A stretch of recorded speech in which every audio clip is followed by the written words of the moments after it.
Hi, my name is Sonia, and I'm a dental assistant student here at London Walker, and today I'm going to be explaining and going over my maintenance manual project. This is the first page, General Implant Dentistry Maintenance Manual Project. These are my table of contents, and I will be providing an introduction, a staff introduction, opening, closing dental office, personal protective equipment, hand hygiene, understanding the types of infection, disease transmission in the dental office, disinfecting external environment, exposure control plan, follow-up measures for exposed workers, and categories of waste. My introduction. In every dental office, the most significant way to avoid cross-contamination of any kind is to practice proper infection control. Using proper infection prevention in the dental office will not allow for a chain link of infection to form, thus removing the form of contracting any disease-causing organisms. Not only will it keep the dental team safe, but every patient and the community safe too. In this manual, the dental team will have a proper form of education on knowing how to appropriately perform infection prevention. This is my staff introduction. Here's me. The dentist. The dentist successfully guides their patients to protect, restore, and maintain their oral health. They diagnose and treat diseases and conduct care to injuries and malformations of the teeth, oral tissue, and the mouth. The dental hygienists are responsible for providing oral care to the patient through examination, teeth cleaning, and other preventative dental services. The dental assistant provides a variety of assistance in the dental office, ranging from office, laboratory assistant, and assisting the dentist and patient care duties. Laboratory technician restores natural teeth by creating crowns and bridges. Administrative assistant responsible for directing, planning, and ensuring the dental office is run smoothly. Opening and closing the dental office. The dental office should be opened and closed appropriately and effectively to ensure safety protocols. By opening, you must arrive approximately 30 minutes before the office sees their first patient, turn on air vacuum and compressor, ensure all dental operatories are properly set up for the patient and disinfected, recheck appointment schedule to be certain of their arrival and procedures to be done, set up the treatment room for the first patient. Closing, disinfect the operatory room, empty waste with proper PPE on, turn off all equipment, restock the operatory room, sterilize dirty instruments, and keep clean sterilization area, and pick up the reception area. Also discard appropriately your PPE. Okay. Now, personal protective equipment. Your protective equipment includes your protective clothing. Your protective clothing protects you from blood, spatter, saliva, or any other contamination. Your surgical masks are worn to prevent inhalation of infectious disease from aerosol spatter. Your face shield, which you don't always have to wear, but it cannot replace your mask. But it can act as an extra barrier. Your protective eyewear, worn to protect against aerolized pathogens and flying debris. Eyewear shall also be provided to the patient. Disposable patient treatment gloves, usually latex, vinyl, or nitrile.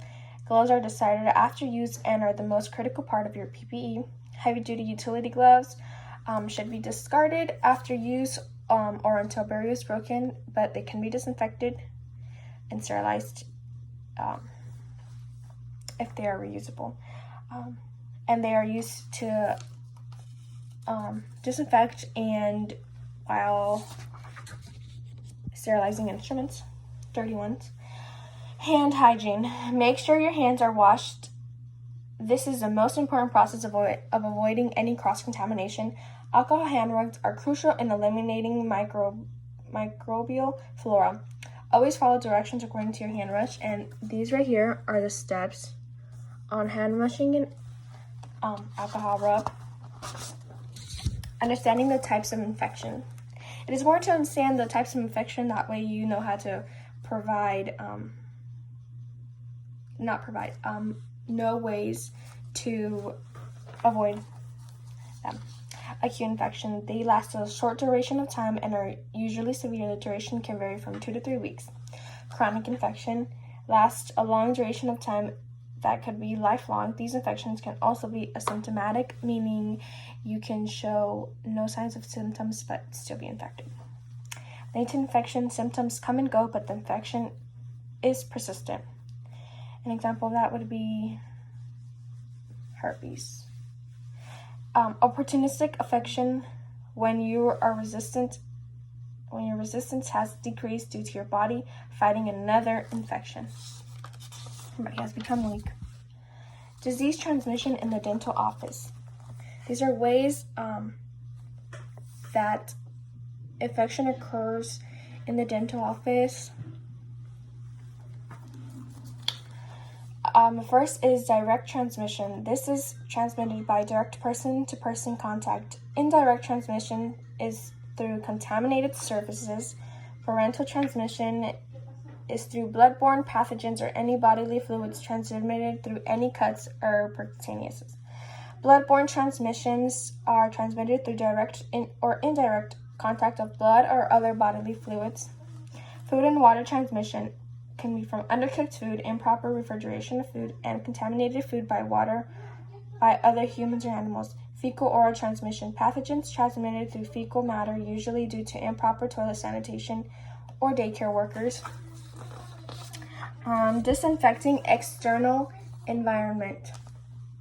Disinfecting the operatory should be a part of an everyday task. It should be done between patients to ensure there are no cross-contaminations. Chlorine, iodine, phenol, and formaldehyde can be used. When in disinfecting, ensure that you are always in proper PPE, including your utility gloves. So those are the things I just listed that you could use, but only for the external environment. Exposure control plan, and this is OSHA's control plan. It's a requirement. Use of standard precautions, required use of personal protective equipment, standardized housekeeping, laundering of contaminated protective clothing, standardized policy on cleaning and disinfection, policy on general waste and disposal, labeling procedure, policy on sterilization and disinfection, use of sharps, containers, and disposable system, standardized hand washing protocol, hepatitis B virus vaccination, which is not mandatory, but you can get it, post-exposure evaluation, and medical follow-up. And these are the follow-up procedures if you have been exposed as a worker. The infected worker should be provided with proper medical and confidential counseling, HIV testing immediately and followed by a 6 weeks, 12 weeks, and a 6-month testing as well. HPV immune globulin, tetanus booster, proper documentation on incident according to OSHA. These are my categories of waste. This is an example of a biohazardous waste, and it has the universal logo. And this is for the contaminated waste, which must have foot pedal, so there's no touching of the lid, and it should have a lid too. Handling contaminated waste should be emptied daily, should not be overfilled and left uncovered without a lid. Handling medical waste should be regulated by EPA. Documentation of disposal should be kept, recorded, and documented. And these are my works cited, as well as the book.